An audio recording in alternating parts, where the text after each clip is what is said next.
Sejam bem-vindos a mais um episódio do Webterra Podcast. Para esse ano de 2025, estamos com um cenário novo, casa nova, de cara nova. E estamos aqui para melhor esclarecer as dúvidas para todos vocês, nossos telespectadores. E hoje estamos com um tema aqui que está super em alta, que é a tal da regularização do PIX. Hoje o nosso entrevistado é o auditor fiscal da Receita Federal, o Felipe Araújo. Muito obrigado, viu, Felipe, pela sua participação aqui conosco. Para iniciarmos, Felipe, vamos começar contando aqui para o pessoal aí sobre esse mito, o que é verdade, o que é mentira em cima deste assunto da fiscalização.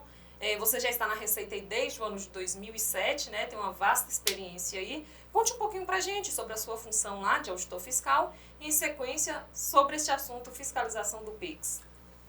Leila, bom dia, é um prazer estar aqui com você, muito obrigado pelo convite, bom dia para quem está acompanhando, boa tarde, boa noite, É muito bom estar falando desse assunto, acho muito importante, Então, não mudou quase nada, tá tudo a mesma coisa, As pessoas podem ficar tranquilas, não vai ter imposto de renda sobre PIX, isso é muito importante, não existe taxação sobre o PIX, a regra do imposto de renda continua normal, Se a pessoa tiver renda tributável, que excede aí alguns parâmetros, ela tem que pagar imposto de renda, sempre foi assim e vai continuar sendo assim. Então vamos lá, o que mudou? Então eu acho fantástico ter esse espaço e por isso agradeço para a gente explicar para a população, e a partir disso daí construir um diálogo, que possa levar a melhoria do sistema, com a participação do povo, isso é muito importante, mas o povo precisa entender como é que funciona. Desde 2001, ou seja, tem 23 anos, aí vai para 24, que a gente recebe informações financeiras de todos os contribuintes do Brasil, Essa por meio de declaração dos bancos, é importante dizer, os bancos que declaram as movimentações financeiras para a Receita. Vi muita gente dizendo aí que a Receita agora vai obrigar a pessoa física a informar a sua declaração para a gente. Essa declaração da movimentação financeira não é da pessoa física, é do banco, da instituição financeira ou instituição a ela equiparada. Isso aí já existe, tem mais de 20 anos. E aí, lá atrás, não existia PIX. Não dava para pagar com a aproximação do relógio.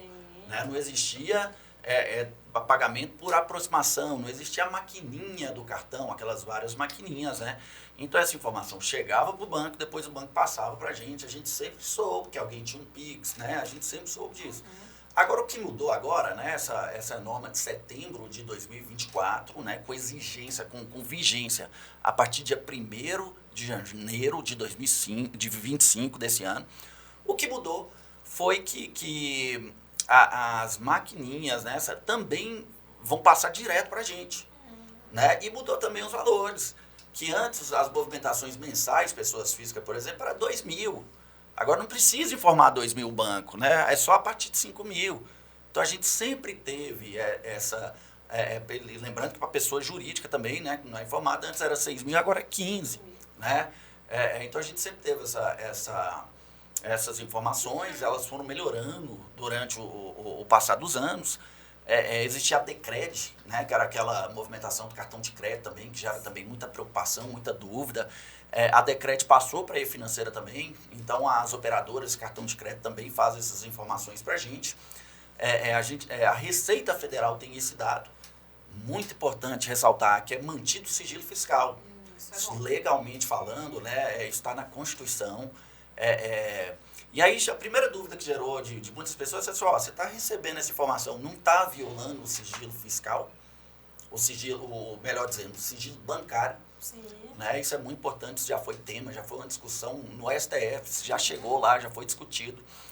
E é importante ressaltar o seguinte, a gente não sabe se foram quantos PIX, quem pagou quem, qual que foi o valor, Então, se determinado sujeito foi em tal restaurante, se foi em tal estabelecimento, gastou tanto em tal lugar, a gente não sabe isso. A gente tem os valores globais, o valor da movimentação, E isso não viola a privacidade do contribuinte, Então, o contribuinte pode ter certeza, que ele está com o seu direito à privacidade respeitado. E também há entendimentos, o contribuinte, se ele estiver em fiscalização, a Receita pode sim quebrar o sigilo bancário dele, desde que o comunique, ele vem, se o contribuinte não repassar, a Receita pode pegar diretamente do banco, então está muito bem sedimentado e o contribuinte, o ouvinte, pode ter certeza que a gente respeita as decisões do STF, a legalidade e o sigilo está preservado. Ótimo, é bom a gente esclarecer essas informações, né, Felipe? Porque querendo ou não, tem muitas pessoas, até mesmo aqueles que não têm tanto acesso à informação ou que têm uma certa dificuldade, né, de compreender essa questão aí relacionada ao Pix. O Pix nada mais é uma ferramenta que veio para facilitar as formas de pagamentos, né, no Brasil atualmente, e querendo ou não, é uma das mais utilizadas. Mas tem pessoas que ainda têm um certo receio em relação ao Pix, né? Essas pessoas que talvez sejam mais desprovidas de informação, vamos supor, alguém lá da roça que vende o seu leite ali de forma, né, que bate na porta do cliente para estar vendendo seu leite e tal, muitos deles ainda têm esse receio de Pix, não aceita Pix, só quer o dinheiro. E o engraçado é que nas redes sociais, nesses últimos dias, a gente viu muitos memes, né, relacionados a isso, plaquinhas, a partir de agora é só dinheiro, não aceitamos mais cartão, nada. Então as pessoas realmente ficaram com medo. Criou-se aí uma imagem, né, um personagem que a Receita veio mesmo para colocar o terror, para querer assustar, para querer pegar, taxar. Então isso você já falou que não existe, não vai ser assim. E por isso que eu agradeço mais uma vez o espaço, né? Porque através dos canais de comunicação, acho que essa grande função da imprensa é levar a informação correta para o contribuinte. A gente sim, teve muita fake news nesse assunto. E o Pix veio para facilitar a vida. A Receita quer e a sociedade quer um comércio dinâmico, né? Flexibilidade no pagamento, velocidade no pagamento. Então, é claro que a gente não vai atrapalhar isso para a economia, seria muito ruim para o país, seria muito ruim para o desenvolvimento, né? A Receita não está interessada com um pequeno vendedor, né? O pequeno comerciante, o feirante. Essas pessoas podem ficar tranquilas. A gente quer melhorar. O que a gente quer com essa norma, né? Com essa monitorando as movimentações financeiras? A gente quer selecionar os maiores sonegadores. Eu tenho uma capacidade pequena de fiscalização frente ao universo monstruoso, gigantesco de contribuintes. A gente tem mais de 200 milhões de pessoas físicas no Brasil, fora as pessoas jurídicas. São muitas coisas para fiscalizar, muitas pessoas para fiscalizar. Eu não consigo fiscalizar todo mundo. Sim, então, tem que selecionar bem quem eu vou fiscalizar. Então, lá na Receita, a gente tem um setor só para selecionar quem vai ser fiscalizado. É um auditor que seleciona quem vai ser fiscalizado, outro que fiscaliza. Então, tem um setor lá selecionando, né? E aí, eu tenho contribuintes que só negam milhares de reais. Nossa. Né? É comum, né? O auditor fiscal, do dia a dia dele, ele lavrar um auto de infração de 4, 5, 20 milhões. Nossa. Auto de infração. Isso não foi a movimentação financeira que deu 5 milhões. Sim. Ou seja, a movimentação foi muito maior do que isso. Então, eu tenho que movimentar eu tenho que monitorar todas as movimentações financeiras para saber que aquela do feirante, ela não tem interesse para mim. Imagina, eu vou fiscalizar um feirante, vai dar uma mão de obra enorme. Aí não vai ter resultado, eu não vou lançar nada. Por quê? Porque ele era isento. Ah, não, mas ele movimentou, no mês, o mês que foi bom lá, ele movimentou 30 mil. Só que a movimentação é diferente de renda. Com certeza. Desses 30 mil, 28 foi despesa dele. Então, ele não teve rendimento o suficiente para cair na tributação. Então, para que eu vou gastar um fiscal? Para ter um auto de infração que não vai dar em nada. Exatamente. Ao passo que tem outra empresa sonegando milhões e milhões. E aí, infelizmente, essa fake news deixou o povo assim, muito nervoso, com medo, preocupado. Sim. E aí a gente vê aquela pessoa que faz um bolo espetacular, não vai vender mais o bolo com medo do Pix. Olha só. A pessoa não vai comer mais o bolo que gostava de comprar, ela não vai ganhar mais o dinheirinho dela, a economia fica desaquecida por causa de uma lamentável fake news que atinge a imagem, né, que dificulta. Mas é importante também, e aproveitando o espaço, e esse pequeno? A Receita vai abandonar e não vai olhar nada? A gente lá na Receita Federal, a gente tem, assim, para cada segmento, a gente tem uma forma de atuação. Eu não quero abandonar, tirar o olho do pequeno. Certo. Mas, assim, a conclusão que a gente chegou é que nós temos que induzir o pequeno à formalidade, à formalização. Nós queremos induzir que ele faça a coisa certa. Né? Então, para esse pequeno, formalize o MEI. Né? O MEI é uma ferramenta muito barata, né? E que traz grandes benefícios para o contribuinte. Né? O contribuinte estiver formal aí no MEI, pagando sua taxa, que não é pesada, né? Ele vai ter direito a auxílio-doença se ele ficar doente, ele vai ter direito à aposentadoria, né? Deus o livre guarde, se ele partir dessa aí, os dependentes podem ter direito à pensão por morte, né? Além disso, fica mais fácil dele ficar regular perante todos os órgãos, né? Inclusive a Receita, né? E cumprir com o seu papel de cidadão, que é o papel de todo brasileiro. Certo. Uma pessoa que quer regularizar, então, essa situação aí, Felipe, como ela faz para ter acesso a esse MEI? Ela tem que ir até a Receita? Não. Existe algum site específico? Você pode orientar o nosso público? Posso, é muito legal essa pergunta, né? Hoje, pela internet, é possível fazer a regularização no portal do microempreendedor pela internet. Lá no site da Receita Federal tem perguntas e respostas, né? É bem didático. Já esclarece as dúvidas lá. Sim, e aqui na nossa região, nós temos vários parceiros, né, que atendem, inclusive presencial, os empreendedores. É o caso do Sebrae. O Sebrae é um grande parceiro da Receita Federal. Né? Inclusive, em diversas cidades, nós temos a Sala Mineira do Empreendedor.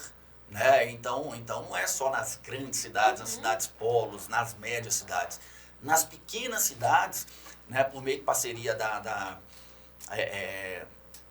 do Estado, do Sebrae, da Prefeitura, nós temos a Sala Mineira do Empreendedor, o Portal do Empreendedor, em várias cidades, inclusive várias delas, a Receita entrou como parceiro e colocamos o nosso atendimento para regularizar a CPF. Então, em várias cidades, em parceria com o município, aqui no norte de Minas, mais de 60 cidades, né? Então, se o contribuinte está lá precisando regularizar o CPF dele, o meu CPF está suspenso, vai lá nesse ponto, regulariza, pode abrir o MEI, pode começar a sua atividade, pegar as orientações. Gente, atividade formal, né, tem uma probabilidade da pessoa crescer e se desenvolver muito mais, além de garantir todos os direitos para ele. Com certeza. Então, a Receita ela realmente está aí para auxiliar, facilitar a vida, né, do cidadão, e muitas pessoas ainda têm receio quando toca no nome Receita Federal, né? Já vê como vilão, algo nesse sentido. Fala pra gente aí, qual o principal papel de atuação da Receita na vida do cidadão? Legal, eu gosto muito de uma analogia, né? Todo mundo conhece a Receita como leão. Isso. E a gente não pode perder os dentes, mas nós temos que usar os dentes para aquele contribuinte que merece. Para o grande sonegador, para o fraudador, né? Para aquele cara que está fazendo um mal enorme para a nossa sociedade. Agora, para o bom contribuinte, eu gosto da figura da leoa, que é aquela figura que protege os seus filhotes, protege a sua comunidade. Sim. Então, eu gosto muito dessa imagem da leoa que protege os filhos, faz os filhos crescerem, ensina os filhos a caçar, né? Então, vamos lá. Eu acho que a nossa sociedade se desenvolveu muito bem nesse sentido de cobrar contra a corrupção. Né? Hoje o brasileiro chegou numa maturidade muito boa de não aceitar a corrupção. Né? Agora, eu imagino também que a sociedade tem que também ter essa mesma repulsa, né, contra quem sonega. A corrupção é muito ruim, porque o corrupto vem e tira o dinheiro do cofre do povo. Sim. Esse dinheiro é para ser gasto na saúde, na educação, na segurança, melhorando as nossas estradas, melhorando as nossas pontes. O corrupto, ele nem põe o dinheiro do cofre. Mas uma vez que tem o fato gerador, né, que ocorreu aquele fato gerador, o dinheiro é do povo. E o sonegador, ele tira o dinheiro do povo. Então, o sonegador está impedindo a construção de pontes, de estrada, melhoria na saúde, vacina chegar, né? Mas desenvolvimento mesmo, né? Então, o papel da Receita é garantir a arrecadação para as políticas públicas, né, mas situada nesse contexto. Né? A Receita não pode atrapalhar a economia. Né? É claro que muitas vezes as pessoas reclamam para a gente, mas a carga tributária é alta. Eu, particularmente, não acredito nisso. Acho que muitas vezes a gente está com injustiça na distribuição da carga tributária. Ela é baixa para umas, ela é alta para outras. Né? A gente precisa de justiça na distribuição da carga tributária. Mas o imposto, da forma que a gente tem hoje, consegue sim melhorar a vida das pessoas. Toda política pública hoje no Brasil, né, é claro que a gente precisa melhorar, mas existem muitas coisas boas nesse país. Nós temos o SUS, né, se hoje a gente saiu de casa, chegou no trabalho, passando por um asfalto, aquilo é política pública. Se hoje nós temos um Estado que garante segurança, né, é graças ao tributo. O tributo é a base do nosso Estado democrático de direito. É com o tributo que a gente consegue construir o nosso país. E a partir do momento que eu me recuso a pagar da minha contribuição, eu estou sabotando o que a gente está construindo. Sim, né? Então a gente tem que ter muita responsabilidade. O papel da Receita é cobrar, né, para que as pessoas paguem o devido. Né? Então podem ficar tranquilos que a gente não vai cobrar PIX. Né? Isso seria indevido. A gente não cobra o que não é devido. Né? E para garantir isso, mas também trabalhar a cidadania. Né? Trabalhar, e é claro, estar atento, escutando da população. Não, isso aqui está ruim, então vamos melhorar. Né? Como a gente pode melhorar?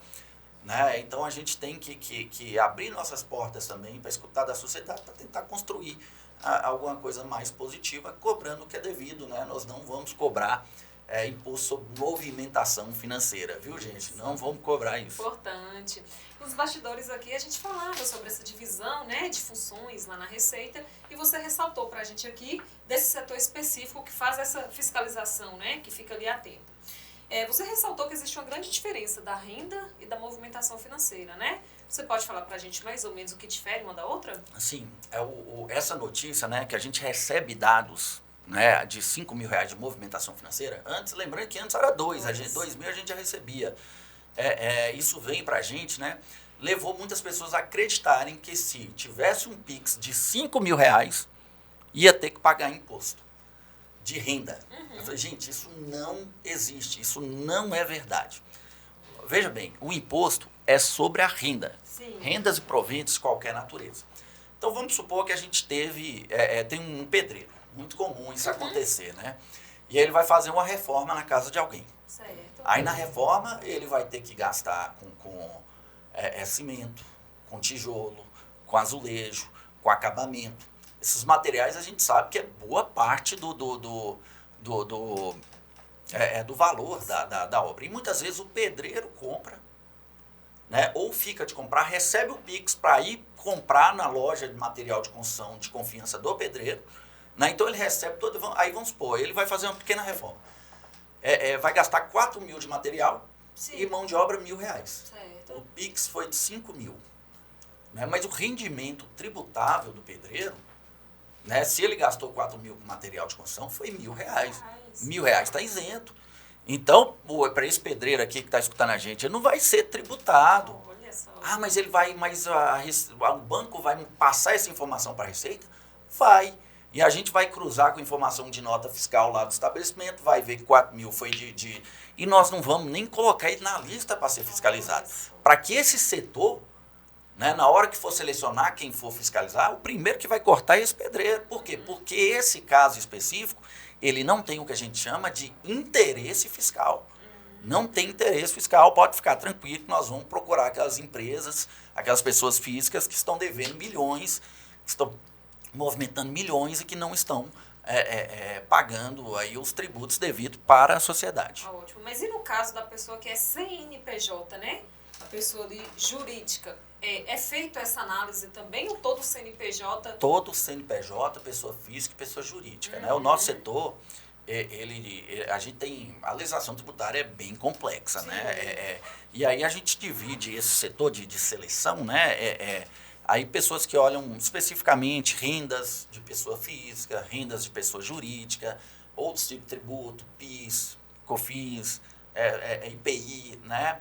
E aí a gente vai fazer vários cruzamentos, tá? Não é só movimentação, não. A gente faz vários outros tipos de cruzamento, cada tributo, contribuição previdenciária, né? Por exemplo, tem muita empresa que tem uma base de trabalhadores muito grande, e a contribuição previdenciária é muito pequena. Isso pode ser, eventualmente, um indício de sonegação, mas não é só isso que a gente olha. A gente faz vários cruzamentos, né, para selecionar bem, gastar a nossa mão de obra naqueles casos que a gente sabe que tem um indício mais forte de sonegação.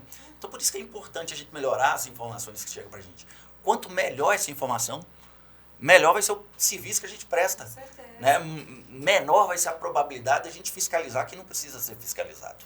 Né? Então, a melhoria da informação não melhora só para a Receita, melhora para a sociedade como um todo, melhora para a pessoa que está escutando a gente. Né? A gente vai construir um país melhor. E para construir um país melhor, passa pelo serviço público, passa pela Receita Federal. Excelente. Felipe, ao longo da semana a gente recebeu aí, né, algumas dúvidas. Desde que esse assunto entrou em alta, o pessoal vem mandando pra gente, né, querendo esclarecer realmente aí tudo que acerca essa temática. E a gente recebeu algumas dúvidas aqui e queremos apresentar para você, até mesmo para você esclarecer aí para o nosso público, né? A gente sabe que hoje essa questão do Pix gerou alguns desafios. E uma das dúvidas aqui de um dos nossos internautas foi: por que o Pix precisa passar por essa regulamentação específica? Assim, a gente tem uma legislação que trata de tributação. Sim. Né? E aí vem a sociedade e maravilhosamente cria o Pix. Né? E aí eu preciso me adaptar a isso. Né? Então, por exemplo, Pix é movimentação, é crédito financeiro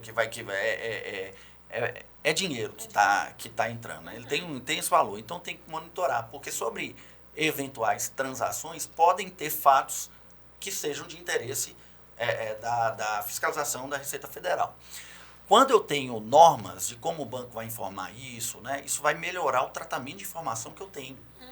Né? Então, por que tem que ser regulamentado? Porque eu preciso de dados, né, justamente para selecionar quem precisa ser selecionado, para melhorar a minha prestação de serviço, para não incomodar quem não precisa ser incomodado. Né? Então, toda essa inovação sobre as finanças, né, a Receita tem que acompanhar. Foi assim com criptomoedas. Imagina como é a tributação de criptomoedas, né? No primeiro momento, não tem nada que regulamenta. Então, a gente tem que vir com instrumentos normativos. Né? E esses instrumentos normativos são importantes para dar transparência, para dar uma coisa que é muito importante no nosso país: segurança jurídica. Verdade. Então, uma palavra-chave para isso é segurança jurídica, né? Para as pessoas saberem como funciona. Então é interessante, sim, que o contribuinte saiba como a Receita Federal trabalha. Saiba o que ela vai olhar para que não caia numa malha. Né? Então, por exemplo, essa informação vai impedir que muita gente caia em malha. Por falar nisso, existem muitos golpes também relacionados ao Pix, né? Todos os dias, criminosos, né, pessoas de má fé, utilizam de estratégias diferentes para estar ali pegando o Pix das pessoas, seja clonando no WhatsApp, seja por meio de ligação, né, falsos golpes, enfim, todo dia surge um diferente. Com essa nova regulamentação, com essas novas regras, você, na sua opinião, você acha que isso tende a diminuir? Ou é algo relacionado à segurança que exige aí um outro projeto diferente para estar intervindo? É engraçado que os criminosos são muito criativos. Eles são muito criativos. E isso pode melhorar a segurança. Sim. Né? É claro que o papel da Receita não é de segurança pública. O papel da Receita é de garantir a arrecadação. Sim. É da arrecadação.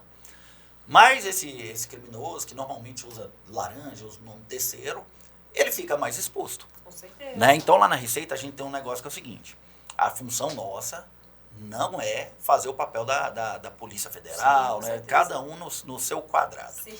Né? Mas a partir do momento que eu, numa fiscalização, me deparo com qualquer tipo de crime, eu, como auditor, tenho que fazer uma representação fiscal para fins penais.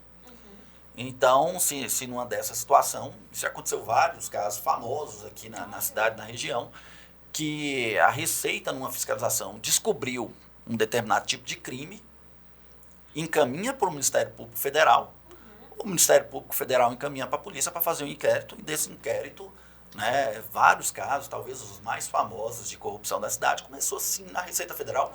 Pouca gente sabe disso, mas vamos supor, esse cidadão que está dando golpe no Pix, né? A Receita pode monitorá-lo, né? E os valores que ele está movimentando pode chamar a atenção da Receita, e a Receita vai chamá-lo para fiscalização. Se descobrir que é de golpe, a primeira coisa que a gente vai fazer é uma representação fiscal para fins penais. Nós vamos mandar o nome dele. Nesse caso, né, uma das hipóteses, né, que o sigilo fiscal, não bancário, né, que são alguns tipos de sigilo diferentes, ele é mitigado.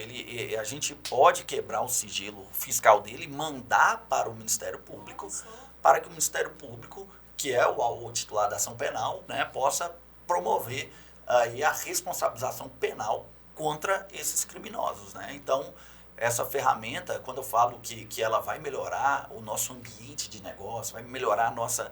Sim, gente, a Receita está trabalhando para melhorar a vida das pessoas, não para piorar. Né? Agora, tem muita gente, né, que vai bater. Por quê? Porque são grandes sonegadores. Estão morrendo de medo de ver o cerco se fechando. Sim. Então, aquela pessoa que está movimentando milhões e milhões de reais e não está pagando R$1, ele está com medo. E tem que ficar com medo mesmo. Né? E assim, essa pessoa que tem capacidade de pagar, não pagar, isso não é justo para o país. Isso não é justo. Né? Então, a Receita quer pegar quem precisa ser pego. E quais são as medidas que essa pessoa vai ter, caso ela seja pega ali sonegando o imposto? Ela tem algum crime específico que se enquadra? Ela pode pagar penalmente ali, até levar à prisão dessa pessoa? Sim. O primeiro crime, aí, o mais evidente, é a sonegação. Sonegação no Brasil é crime, né? Só que no nosso país, a nossa legislação diz que se a pessoa pagar, né, essa exigibilidade pode ser suspensa, né? Ou inclusive com parcelamento, se ela parcelar também, né?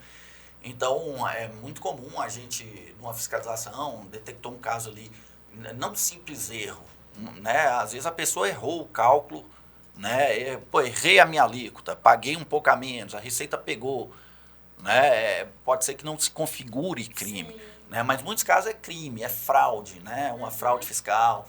E aí a Receita pega e essa pessoa vai procurar ali parcelar, né? Para não sofrer. Muitas vezes ela não está nem com medo da execução fiscal lá na justiça, que o juiz vai penhorar bens, porque essa pessoa ali já fez um esquema de jogar bens para fora, mas ela está com medo de ficar preso. Né? E aí, nesses casos, a gente vê que tem uma força muito grande para que a pessoa pague o que é devido e que com esse valor arrecadado, né, seja investido em melhorias para a sociedade. Então, sim, isso é muito comum, né, a Receita mandar essas representações para o Ministério Público e diante da representação fiscal, diante da ação penal ali, que o promotor já entrou na justiça, aquele sonegador, empresário, pessoa física, procure a Receita para parcelar, para poder pagar, para se livrar dessas punições. Agora, se ele não pagar, pode sim sofrer uma pena, ficar preso, ou outras medidas, né, que podem ser convertidas também, né? A sonegação é a maior, mas tem também outros crimes contra a ordem tributária, nós temos o descaminho, o contrabando, né? Então, é muito comum o pessoal trazer produtos de outro país, né, do Paraguai, da China, sem o devido pagamento de tributo. Né? Isso é crime. Né? Então, se eu vou lá no Paraguai trazer aparelhos de telefone, né, para vender aqui no país, né? Que eu estou cometendo um crime, isso é um descaminho, né? Por quê? Porque eu estou trazendo um produto que é lícito, né, sem o pagamento de tributo. Isso é muito ruim para a economia e esse é um assunto que a gente tem que ter muita maturidade. Eu já conversei muito com pessoas que falam, Felipe, mas eu estou trabalhando, eu estou empreendendo. Isso né, assim, não deixa de ter razão, mas está empreendendo com coisa ilícita. Né? Eu já escutei isso de traficante falando que está empreendendo. Ele está empreendendo, mas está empreendendo com coisa ilícita. Sim. E longe de mim comparar traficante com são situações distintas. Mas isso faz um mal muito grande para a economia. Certeza. Veja bem, o empresário que está trazendo regularmente seu celular e pagando imposto, ele vai vender por um preço muito menor de quem não paga. Então aqui a gente está diante de uma concorrência desleal. Sim, né? Uma concorrência desleal. Essa pessoa, né, que não está pagando imposto, está quebrando os comerciantes honestos, está quebrando famílias, impactando negativamente na nossa sociedade. Então, eu acho que o caminho é assim, não, mas eu não concordo, eu acho que então vamos mudar a lei. Né? Porque a Receita vai cumprir sempre a lei. E a lei diz que isso é descaminho. Então é comum a gente ter esse tipo de fiscalização aqui na cidade. Lembrando que nesse caso a pena é de perdimento. né? O comerciante ali, ele perde a mercadoria dele, né? E aí tem também o contrabando. Né? Agora vamos supor, essa mesma pessoa está indo para o Paraguai para trazer cigarro. O cigarro do Paraguai é proibido trazer para cá. Né? Então, nesse caso, configurou contrabando, a pena é maior. Né? Então, nesses casos, além do perdimento da mercadoria, né, nesses dois casos a gente faz a representação, essa pessoa pode responder um processo criminal, além de eventual tributo que esteja sonegando. E é um caso bem corriqueiro, viu? No portal Webterra direto a gente tem essas notícias aí de contrabando de cigarro, né? Sim, é que faz Direto tem aumentado muito, a gente tem Sim. acompanhado o cigarro eletrônico também, né? O cigarro eletrônico também é vedado pela Anvisa, Olha. né? Eles normalmente são importados, não são de fabricação aqui. Então, sua importação foi irregular. Se tem um cigarro eletrônico aqui no Brasil, a importação foi irregular, porque a Anvisa proíbe, né? Então ele não deveria estar aqui. Então, se a Receita chegar e fiscalizar, vai ter o perdimento da mercadoria. São mercadorias que fazem muito mal à saúde, né? Com certeza. E se configuram como contrabando, né? Então a Receita também tem essa atuação de Intervir nessa situação. Uma dúvida que surgiu aqui, Felipe, ao longo da nossa conversa, dois casos que talvez sejam semelhantes ou não.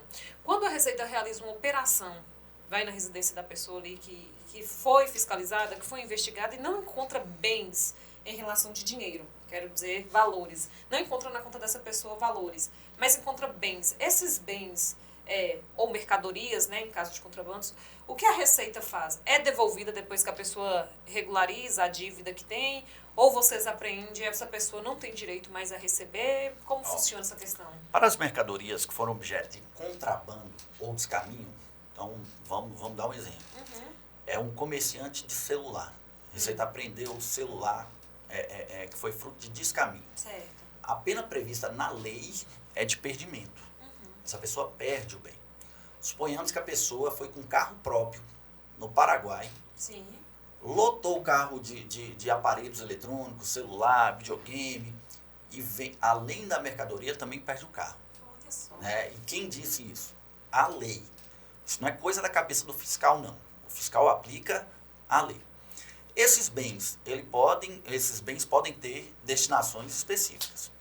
Eles podem ser encaminhados para instituições de assistência social que cumpram determinados requisitos. Né? Essa associação pode utilizar na sua atividade finalística ou fazer leilão para poder vender e revertir o dinheiro do leilão para as suas atividades. A gente pode doar para entidades públicas. Né? Então, por exemplo, eu posso doar computador apreendido para um órgão público usar na sua atividade pública. Sim. Em alguns casos, posso mandar para leilão. Existe, assim, no site da Receita tem os leilões da Receita, né? Tem videogames. Esses leilões podem ser destinados a pessoa física ou jurídica. Então é só entrar lá no site da Receita, você vai conseguir acompanhar, tem alguns lotes, precisa de certificado digital para participar. Inclusive pessoa física pode participar, às vezes são bons negócios para pessoas, né? Quando vai o leilão da Receita, esse valor é revertido como arrecadação normal. Isso vai para o Tesouro da União, que é revertido em serviços públicos, né? E também, em alguns casos, podem ser destruídos, né? Eu gosto de citar sempre o caso que começou aqui em Minas Gerais, né? Que a gente sempre destruía muito o aparelho que a gente assim, não conseguia utilizar, né? Por exemplo, é muito comum a importação, né, que muitas vezes é irregular, né? Daquela TV Box. Sim. Lá muita gente conhece como Sky Gato, né? Que é irregular. E a gente não sabia o que fazer com aquilo, era centenas de milhares, a gente simplesmente destruía aquele aparelho.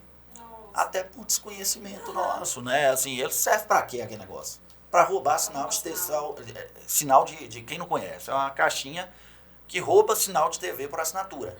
Então, aqueles canais fechados, futebol, né? A pessoa vai assistir de graça, o que é proibido. Uma época isso foi febre na cidade, né? Na região. E aí a gente aprendia muito e destruía, porque não conhecia. Aí a gente teve parceria com as instituições de ensino, cita aqui o Instituto Federal, vários, né? O FMG também entrou muito forte.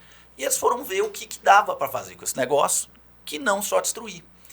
E foi sensacional, porque eles fizeram várias coisas. Por exemplo, aquele negócio tem placa de vídeo, tem HD e tem processador. Tudo que o computador precisa. Olha só. Então, eles mudavam o sistema operacional e aquela caixinha virava um computador para a rede pública de ensino da nossa cidade. Então, foi um trabalho sensacional que a gente conseguiu fazer, a gente parou de destruir. E isso virou rotina para a gente. Assim, ó, na hora que a gente aprende alguma coisa, a gente vai destruir, a gente para e pensa, dá para aproveitar em alguma coisa?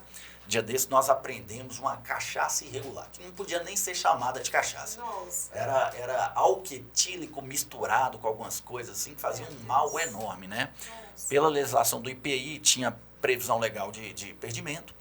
Junto com a Universidade Federal do Sul de Minas, eles vieram aqui em Montes Claros, pegaram esse produto, que nem é cachaça, né? É álcool mesmo, e transformaram em álcool em gel. E foi na época da pandemia, a gente teve a oportunidade de distribuir álcool em gel em feira em Montes Claros. Né? Então foi E assim, vários outros, com cigarro, a gente conseguiu fazer adubo, né?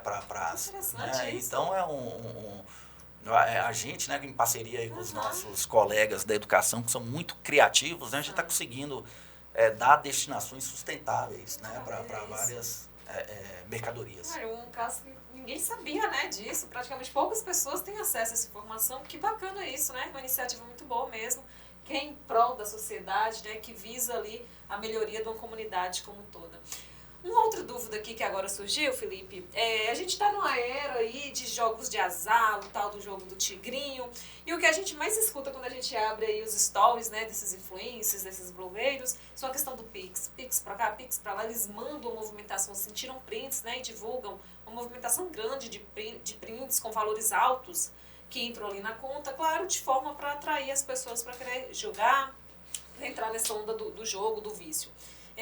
Nesse caso específico dos jogos de azar aí, dos tigrinhos, né, e etc., tantos jogos que existem, existe uma fiscalização específica para esse público? Ou vai naquela questão também que você falou, que dependendo ali da renda não entra, que vocês têm toda uma seleção? Como seria? Os jogos de azar foram regulamentados no país, né, já tem alguns anos. Sim. Né? Algumas empresas estão autorizadas, outras não estão e aproveitam que tem algumas regularizadas para poder operar. Isso pode configurar como crime. Né? Então, por exemplo, se eu tenho uma empresa fazendo jogo de azar sem estar devidamente autorizada ou fora das normas estabelecidas, né, pelos vários órgãos de controle, está tendo um crime. Sim. Esse crime não é a Receita que pega.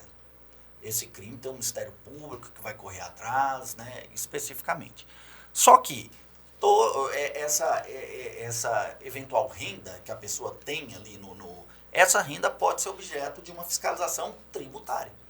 E se numa fiscalização tributária eu identificar que houve um crime, entra naquela mesma história que eu faço a minha representação para o Ministério Público e falar, olha, pessoa, assim, é importante dizer isso, né? Vamos dar um exemplo. A pessoa ganhou, teve renda, né? Não é movimentação financeira, a gente falou disso, ela teve renda de 300 mil em jogos de azar, né? Ela tem que pagar imposto de renda, né? Se uma pessoa teve renda de 300 mil vendendo droga, sim, ela tem que pagar imposto de renda, né? Ela tem que pagar imposto de renda. Só que normalmente o traficante não vai declarar, eu ganhei 300 mil vendendo droga, porque automaticamente... mas isso a Receita monitora também. Então, se cair num critério de interesse fiscal, ele vai ser chamado pela Receita para falar, meu amigo, vi aqui que você teve uma movimentação aqui de tanto, despesa de tanto, sua renda aqui está mais ou menos tanto. Me explica como é que foi isso. E aí que entra outro crime, né, que é o da lavagem de dinheiro. O que é a lavagem de dinheiro? A lavagem de dinheiro é ter um rendimento, né, e querer tornar isso com a aparência de ilícito. Então é muito comum lá no Rio de Janeiro, né? Assim, o pessoal lá também do jogo de azar, que era o jogo do bicho. Sim. Todo dono de banca do jogo do bicho normalmente tinha uma frota de táxi. Né? Por quê? Porque ele fala, não, isso aqui foi do táxi. Olha só. Né? Como é que a gente vai fiscalizar se o táxi rodou tanto ou rodou? Né? Assim, fica difícil de... Esse termo equivale ao lavagem de dinheiro? Isso é lavar o dinheiro. Isso é dar... Aí por quê? Porque aí ele vai lá e declara como se fosse na frota de táxi dele. Ele vai lá e declara, 1 milhão na frota de táxi. Os taxistas rodaram e ganharam isso. E vai pagar imposto de renda sobre 1 milhão. Mas, na verdade, esse dinheiro veio lá do jogo do bicho. Veio lá do jogo do bicho. Então, o que acontece? Ele vai poder gastar livremente aquela renda dele, porque ele pagou até imposto. Então, a receita, por isso que a gente fala, quando a gente melhora os instrumentos de informação de dados, quando esse PIX, quando essas informações da maquininha de cartão está chegando para a receita, isso é proteção para a sociedade. Sim. Então, nesse caso, jogo de azar lá, o pessoal do Instagram, das redes sociais, estão ostentando. Elas podem cair numa fiscalização de renda, sim, pela Receita Federal, ser chamada a explicar, desde que tenha interesse fiscal, ou seja, não é qualquer valor que vai despertar o interesse da Receita, né? A gente tem aí vários planos de fortalecer e tentar ser cada vez mais efetivo na nossa fiscalização, mas dependendo do valor pode ser chamado. E aí o fiscal da Receita normalmente é muito bem preparado, vai perceber, opa, isso daqui é de jogo de azar. Isso daqui é de jogo de azar proibido. Então vai cobrar o tributo da pessoa, se você não pagou, tem que pagar. Além disso, vou mandar lá para o Ministério Público, que é a autoridade que é titular da ação penal, né, que pode fazer uma denúncia perante o Poder Judiciário de um crime que foi cometido. Então isso está sim no radar da Receita, a gente já teve algumas fiscalizações. É comum também o Ministério Público começar uma investigação e pedir ajuda nossa, né? Desde que tenha autorização judicial, né? Porque o nosso sigilo fiscal é muito bem respeitado, às vezes o juiz autoriza, né? É só Receita, ajude aí o pessoal do Ministério Público nessa investigação. O que você tem de dado? Né? Ajuda na manipulação de dados, use o seu sistema informatizado para ajudar a investigação do Ministério Público. Né? E o Ministério Público, a Polícia Federal são grandes parceiros da Receita. Mas é claro, a gente não escolhe, assim, esse sigilo é muito bem feito, né? Por exemplo, essas informações são protegidas e a gente só repassa nos dados, nos casos previstos em lei. Teria vários outros cruzamentos que a gente poderia fazer, que poderia aproveitar outros órgãos, mas a lei não deixa. Então, por exemplo, essa movimentação, né? A gente não vai sair informando para todos os órgãos, eu tentei um empréstimo aqui de um financiamento, então a Receita não vai informar isso para interferir, para ajudar ou prejudicar. Nós vamos manter o nosso sigilo fiscal, esse dado está protegido aqui. Né? Então a gente vai usar sempre nesse interesse que foi dito, né? Que é melhorar o nosso sistema tributário para selecionar bem quem a gente quer selecionar e proteção da intimidade, né? De todos os contribuintes.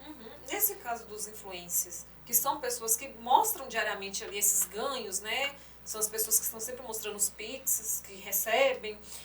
Vocês avaliam as redes sociais, os perfis dessas pessoas, ou não é o parâmetro? É mais uma questão da movimentação financeira? Tudo pode ser usado numa fiscalização. Né? Mas só isso seria muito frágil. Né? Porque a pessoa pode falar, não, isso aqui é uma montagem, isso não é verdade. Né? Então, mas peraí, mas eu tenho acesso a movimentação ali. Sim. Então, é claro que é de forma consolidada, não individualizada. Então, se ele mostrar um Pix, eu não vou conseguir confirmar. Sim. Mas eu posso intimá-lo para me mostrar. Só me mostra seu extrato bancário. Se ele não quiser me mostrar, eu posso intimar diretamente a instituição bancária e ela vai me mandar. Não é só isso, né? É claro que a gente sabe que rede social, às vezes, gente, é tudo mentira. Exatamente. Né? Não necessariamente a pessoa viajou, não necessariamente a pessoa está vivendo toda aquela riqueza. Mas a gente sabe também que muitas vezes a declaração de renda da pessoa também não é toda aquela pobreza que ela está falando que é. Verdade, às vezes ela está... Né? Então a gente tem que buscar a verdade. A gente tem que buscar a realidade. E nós podemos sim usar as redes sociais. Teve casos famosos aqui na cidade que a gente usou rede social. Imagina. A pessoa falou assim, não fiz isso. Aí eu falei aqui, mas na rede social você falou isso, estava no processo. E a pessoa não conseguiu se defender porque estava lá na rede social. Mas não é o único parâmetro. Já foi parâmetro, por exemplo, a gente fiscalizar lojas que trabalhavam com produto importado irregularmente. A pessoa ali fazendo uma propaganda ostensiva na rede social, prejudicando os comerciantes regulares. E a gente, através de mapeamento de rede social, selecionou essa empresa para poder fiscalizar, porque já estava ficando muito nocivo para o comércio local. Né? Então, a gente pode usar tanto para seleção, quanto para a fiscalização propriamente dita, mas não é a única meio de prova que a gente seleciona, porque se fosse a única ficaria muito frágil. É, verdade. Dando continuidade aqui, Felipe, vamos para mais uma dúvida dos nossos internautas, e uma delas é: como a regulamentação garante o equilíbrio entre a segurança e a praticidade para o usuário? A gente já falou um pouquinho disso aqui, né? Primeiro, segurança jurídica. Sim. Né? A segurança jurídica é ponto-chave. A Receita quer a segurança jurídica, a Receita quer a estabilidade, né, dessas relações comerciais. Quando está regulamentado, a gente sabe a regra do jogo, né? E essa movimentação é um órgão a mais de proteção. Então, o que a gente fala, gente, quem tem que ficar com medo? Aquela pessoa que está sonegando muito. Né? Agora, quem está sonegando está errado. Né? Então, quem está certo, né, não precisa ter tanta preocupação. Agora, a regulamentação traz segurança jurídica, melhora o ambiente, né, deixa mais clara a situação e vai nos ajudar a pegar criminosos e bandidos que estão operando aí na sociedade. Excelente. Respondendo uma última dúvida aqui, Felipe. Quais medidas estão sendo tomadas para proteger pessoas mais vulneráveis a fraudes, como idosos? Olha, a fake news ela é muito nociva. Né? Ela é muito nociva. E aí veio essa história e o pessoal começou a acreditar que ia ser taxado, né, se movimentasse mais de 5 mil reais. Porque os bandidos eles são muito criativos e não perdem tempo. Diante disso, né, muitos bandidos começaram a mandar cartas para pessoas de cobrança. Olha só. Determinado fulano, você movimentou mais de 5 mil reais no Pix. Agora tem taxa. E manda uma guia com a taxa. Nossa. Só que na verdade isso não é uma taxa, é um golpe. Né, para essa pessoa pagar aquilo como se fosse uma taxa. Mas isso não vai para a Receita, isso não vai para o Tesouro da União. Isso vai diretamente para a conta do bandido. Né? Isso vai diretamente para a conta do bandido. E aí é o papel não só da Receita, mas como da sociedade. O que a gente está fazendo? A gente está indo na imprensa, está conversando. Né? Esse é o papel da polícia também. A polícia tem vários campanhas educativas para instruir as pessoas como não cair numa fraude. Então, acho que a palavra principal para isso, além do monitoramento que a gente faz, mas a gente só pegaria a posterior, né, o bandido, que ele tivesse uma movimentação assim que realmente chamasse a atenção, eu acho que a gente tem que trabalhar com educação. Educação das pessoas, né, trabalhar com a informação correta, né, para que essa fake news não acabe gerando esse tipo de situação. Muitas pessoas caíram nesse golpe. Imagina. Né? Quem caiu nesse golpe tem que denunciar. Né? Tem que denunciar, registrar um boletim de ocorrência, né? Mandar lá no site da ouvidoria da Receita para que a gente faça compile isso. De repente a gente consegue rastrear quem foi essa empresa, essa pessoa física que cometeu esse golpe. Mas eu acho que a principal palavra é educação. E educação parte também da imprensa, da Receita. A Receita tem que não pode se omitir, né, perante a imprensa, tem que estar conversando sempre, tem que estar esclarecendo sempre. Assuntos como esse, né, esclarecer de forma oficial. Então, a gente, da Receita, para esse assunto do Pix, a gente já tem perguntas e respostas. Já está disponível no nosso site o Perguntas e Respostas. Nós temos o Perguntas e Respostas da E-Financeira, que é a declaração que as instituições financeiras têm que fazer, né, já está lá disponível no site. A gente tem diversas entrevistas também já disponíveis para que essa informação chegue a todos. Né? E quanto mais informação, quanto mais educação, menor a probabilidade das pessoas caírem em golpe. Exatamente, a informação é a chave, né? A Polícia Militar de Minas Gerais está até com uma campanha ativa aí, né? Excelente. Sobre a prevenção para as pessoas não caírem nos golpes. Inclusive, eles até dizem, né, nas campanhas sempre, se tem dúvidas, é golpe. Então, tem muita informação nas redes sociais, na televisão, com agora as propagandas educativas, né, que vale a pena sim a pessoa parar para ver. E se teve dúvida, sempre buscar ali se informar, né, Felipe? E buscar os canais oficiais de informação, né? Dá uma visitada no site da Receita quando o assunto for tributário, né? Quando for tributação, o site da Receita tenta falar a língua do povo, né? Não adianta nada também a gente que é porta-voz de uma instituição começar a falar de maneira muito técnica, não dar exemplo, né? Ninguém vai entender nada. Então vai lá no site, está muito bem explicadinho. a gente está agora com muito pergunta e resposta. Isso né? é bom. E fica muito fácil para a pessoa entender, compreender, e com a informação compreendida tudo certinho, ela não vai cair em golpe. Excelente. A gente já estamos chegando nessa reta final aqui do nosso bate-papo. Para finalizar, Felipe, na sua opinião, qual o maior desafio hoje do Pix no país? O Pix, ele está evoluindo. Sim. Né? E já fez muito, né? Já substituiu muito, já evita golpes. Eu acho que o grande desafio hoje, né, é comunicação, sabia? Eu acho que a comunicação do Pix tem que ser bem feita, as pessoas têm que compreender as regras, é transparência, é segurança jurídica. Se você reforça assim, como funciona, qual a norma, para que serve, né, ela vai melhorar muito a vida das pessoas. Essas moedas eletrônicas, né, e o Pix ela faz um pouquinho desse papel, ela vai transformar muito. De um lado, ela facilita a fiscalização, né? Então, daqui a pouco vem o Drex, daqui a pouco vem muitas coisas assim que torna possível de ser rastreado. Então, isso é bom, isso é ruim, né? Isso é ótimo, e o povo tem que entender isso, por isso que eu falo da nossa comunicação. Quando a gente tem uma moeda 100% rastreável, a gente evita aquelas sonegações, aquelas corrupções que as pessoas têm dinheiro em casa, na cueca, né? É dinheiro na cueca, é dinheiro no apartamento, é dentro do colchão, é enterrado na parede. Porque dinheiro vivo é muito difícil rastrear, né? E isso é muito ruim para a segurança do país.